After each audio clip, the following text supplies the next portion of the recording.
रेणु जी, राधे राधे महाराज जी। महाराज जी, यदि हमें अंत में परमात्मा या श्री जी लालजू के में ही विलीन होना है तो हमें ये जीवन मृत्यु सुख दुख लोभ माया में लालजू डालते ही क्यों है? लालजू ने नहीं डाला।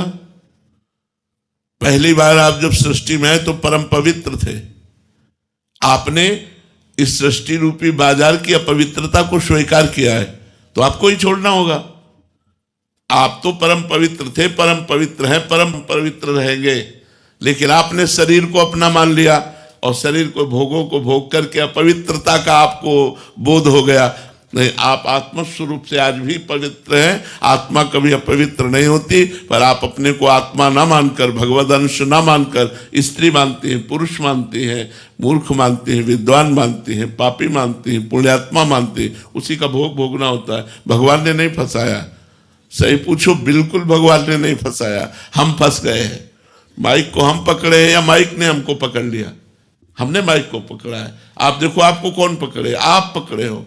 ये मेरी माँ, ये मेरे पिता, ये मेरे भाई, ये मेरे मित्र, ये आपने किया है। इसमें भगवान ने क्या किया है? भगवान ने तो आपको सुंदर बुद्धि दे दी, भगवान ने आपको सुंदर शरीर दे दिया, भगवान स्वयं अंश रूप से आपके हृदय में विराजमान है। भगवान ने सुंदर भूमि दे दी, आकाश दे दिया, वायु दे दी, जल दे दिया, सूर्य दिया, चंद्र दिया। कितनी सुविधा दी हमको भगवान ने। भगवान ने हमको कहाँ फंसाया? भगवान ने हमको कब कष्ट दिया? हम कष्ट करने वाले आचरण जो हमें कष्ट परिणाम में दे, वो आचरण हम कर रहे हैं। हम परेशानियां मोल ले रहे हैं, हमने गंदगी बटोरी है, तो फिर हमें को छुटाना पड़ेगा। वही गंदगी छुटाने के लिए भगवान संत रूप से, शास्त्र रूप से आपको समझा रहे हैं। अगर मान लो तो आप निर्मल हो जाओगे। निर्मल जहां हुए तो भगवान का साक्षात्कार हुआ, और भगवान का जहां साक्षात्कार हुआ तो आप और भगवान दो थे ही नहीं। सोई जाने जिह देहु जनाई, और जानत तुम्हें हो जाई। जो भगवान को जान गया वो भगवत स्वरूप हो जाता है। भगवत स्वरूप का बोध होते ही आपका स्वरूप भगवान का ही स्वरूप है। ब्रह्मविद ब्रह्मई भवति। तो कहां फंसे? कहां आपने फंसे? आपने पकड़ रखा है। आप छोड़ दो, आज मुक्त हो आप। वही तो हम समझाने के लिए बैठे। पहले गलत आचरण छोड़ो, अच्छे आचरणों में आओ, फिर अच्छे आचरणों को भगवान को समर्पित कर दो, तो उससे कर्ता भाव हटेगा। जहां कर्ता भाव हटा तहां हृदय निर्मल हो गया, और निर्मल हृदय होते ही आपको अनुभव होने लगेगा कि मैं भगवान का स्वरूप हूं। तत्वमसि, मैं वही तत्व हूं, कोई और नहीं हूं। महाराज जी, मेरे को ये पूछना है कि अगर मतलब उन्होंने हमें जन्म दिया है और मतलब सही है, मैं आपकी बात से पूरा सहमत हूँ, पर उन्होंने हमें भेजा ही क्यों? मतलब वो अपने पास ही रख लेते हैं इस जीव जंतुओं, मनुष्य योनियों में। अब हम आपको और खोल करके बता दे, योग्यता के अनुसार उत्तर दिया जाता है, इसलिए उसे गुप्त रखा। आप और भगवान दो नहीं है। वेद कहता है एकोहम बहुश्यामा, मैं एक बहुत रूपों में हो जाऊं। संकल्प क्या? अपने आप में अपने आप से खेलने के लिए, अपने आप से अपने आप में खेलने के लिए। वो परमात्मा अपने आप का सृजन करता है और अपने आप का पालन करता है और अपने आप का संहार कर देता है। ये उसकी मौज, वही आप हो। पर आप भूल गए। अगर आप याद कर लो तो आपका जन्म मरण बंद हो जाए। आप अगर याद कर लो, स्मृति आ जाए कि मैं कौन हूं, तो अभी सारे दुखों से मुक्त होकर ब्रह्मानंद में मगन हो जाए। जो संत जन अखंडानंद, ब्रह्मानंद, ज्ञानानंद, प्रेमानंद, ये उसी भगवान के नाम है, और वही आप हो, और वही आपका स्वरूप है। आप अपने स्वरूप को भूल गए, आए थे खेलने और फंस गए इसमें। यही माया का चरित्र है कि हम अपने स्वरूप को भूलकर अपने को स्त्री पुरुष मान करके भगवान, आप और भगवान में इतना अंतर नहीं है। आप मतलब आत्मस्वरूप जो है, जिस दिन ज्ञान में आपने अपने को शरीर भाव से हटा लिया, उसी दिन आप देखोगे कि ब्रह्मविद ब्रह्मई भवति। आप ब्रह्म स्वरूप हो। ये एक स्वप्न चल रहा था जो झूठा था। न कभी जन्म हुआ है, न कभी मरण होगा। आप हमें बताना, स्वप्न में देखा कि हमारे चाकू मारी जा रही, क्या उस समय आपको गलत लगता है कि ये झूठा है? ये ऐसा लगता है कि ये सही नहीं है? ये स्वप्न में देख रही हूं, मुझे चाकू नहीं लग रही, ऐसा तो नहीं लगता ना। और जब आंख खुली तो हंसी आ जाती है, यार कुछ नहीं था, कोई ना चाकू थी, ना कोई चाकू मारने वाला था, ना मरने वाला था, कोई नहीं था, केवल मैं थी।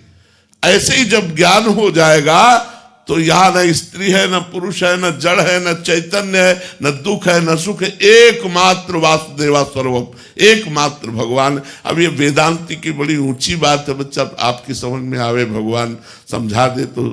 भगवान स्वयं फंसे हुए हैं, भगवान ने आपको नहीं फंसाया, स्वयं फंस गए।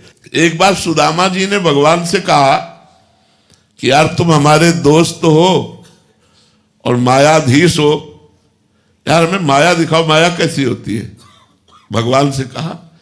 तो भगवान ने कहा चलो समुद्र स्नान करने चलते हैं, द्वारिका में समुद्र है ना, बोले आओ समुद्र स्नान करने चलते हैं। ध्यान से सुनना। तो भगवान ऐसे और सुदामा जी सामने, बोले चलो गिन के डुबकी मारते हैं, 10-10 डुबकी मारते हैं।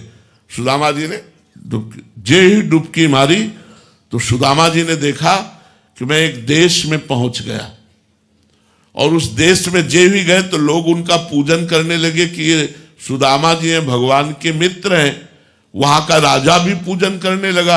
राजा ने कहा हमारी बेटी ब्याह योग्य है राजकुमारी, अब तो इनके साथ हम ब्याह कर देते हैं। सुदामा जी का जबरदस्ती राजकुमारी के साथ ब्याह हो गया। अब 10-5 लड़के बच्चे हो गए। अब वहां की प्रथा थी, जैसे भारत में पहले प्रथा थी कि अगर पति मर जाए तो पत्नी को सती होना पड़ता था, पूर्व में ऐसा। तो वहां की प्रथा थी जिस देश में सुदामा जी का ब्याह हुआ कि अगर पत्नी मर गई, पति को जबरदस्ती जला दिया जाता था पत्नी के साथ। अब उनकी पत्नी मर गई, अब उनको जबरदस्ती 100 के साथ बांध दिया गया, और जे भी चिता में आग लगाने को हुआ बोले श्री कृष्ण त्राहिमाम, रक्षा करो। तो भगवान ने ऐसे पकड़ा और उठाया, बोले यार लंबी डुबकी मार दिए क्या? बोले प्रभु ये क्या देख रहा था, हमारा तो ब्याह हो गया, लड़का बच्चा हो गया, कितने साल। बोले अभी अभी तो डुबकी मारी है तुमने। तो बोले ये क्या था? बोले यही मेरी माया थी यही मेरी माया है कि एक सेकंड में वर्षों का अनुभव करा दिया, हमको पूरा का पूरा दृश्य ही अलग बदला। तो ये स्वप्न की तरह जगत है। उमा कहाऊं मैं अनुभव अपना, सत हरि भजन जगत सब सपना।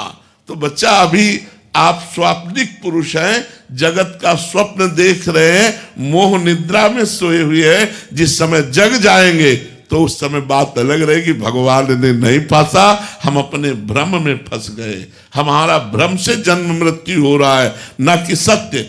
हम कभी नहीं मर सकते। अच्छा देखो, मृत्यु हम आपको खोल के बताएं क्या होती है। पंचभूतों से बना शरीर पंचभूतों में मिल जाता है। अग्नि तत्व अग्नि में, जल तत्व जल में, वायु तत्व वायु में, पृथ्वी तत्व पृथ्वी में, आकाश तत्व आकाश में। मरा क्या? आत्मा अमर है। मृत्यु किसकी हुई? किसी की नहीं हुई। अब बताओ क्या मर गया? बोले आदमी मर गया। कैसे मर गया? बोले वो जो अंदर था वो चला गया, और पंचभूत विराजमान शरीर वो पंचभूतों में मिल गए। मरा कौन? जो अंदर से चला गया वो तो अविनाशी है, वो मर ही नहीं सकता। और जो शरीर है वो पंचभूतों में मिल गया, तो मरा कौन? कोई नहीं। एक भ्रम का नाम मृत्यु है। अब फिर वो नया शरीर ग्रहण किया, उसका नाम जन्म है। और यही जन्म मृत्यु का भ्रम मिट जाए तो वो अविनाशी परमात्मा अपने स्वरूप में स्थित होकर ब्रह्मानंद परमानंद में डूब जाए। पर ये थोड़ा कठिन बात है समझना। अब प्रसंग वसात इसलिए हम चर्चा करते नहीं, अच्छी साधना करने पर ही इस बात को समझा जा सकता है।